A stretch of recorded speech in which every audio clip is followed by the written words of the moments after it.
शेतकऱ्यांसाठी आजच्या सर्वात मोठ्या टॉप आणि ठळक बातम्या आपण या ठिकाणी पाहतोय. पहिलीच बातमी निघते, कांदा निर्यात बंदी हटवली नाहीच, 31 मार्च पर्यंत बंदी कायम, केंद्राच्या स्पष्टीकरणामुळे शेतकरी आक्रमक. पुढली मोठी बातमी निघतं, स्वर्गीय गोपीनाथराव मुंडे योजनेतून शेतकऱ्यांना 23,37,00,000 निधी वितरित, कृषी मंत्री धनंजय मुंडेंची माहिती. पुढली मोठी बातमी निघते, कांद्याच्या दरात घसरण, बळीराजाला फटका तर लसणाचा ठसका वाढला.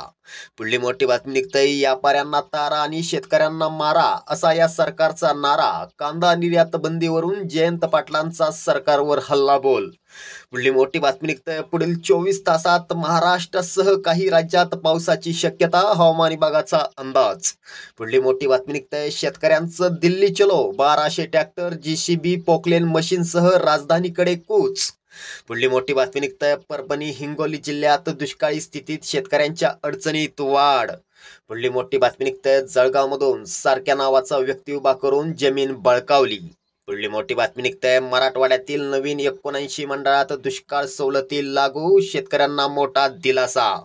शेतकऱ्यांसाठी या होत्या सर्वात मोठ्या टॉप आणि ठळक बातम्या. व्हिडिओ आवडला तर नक्की शेअर करा.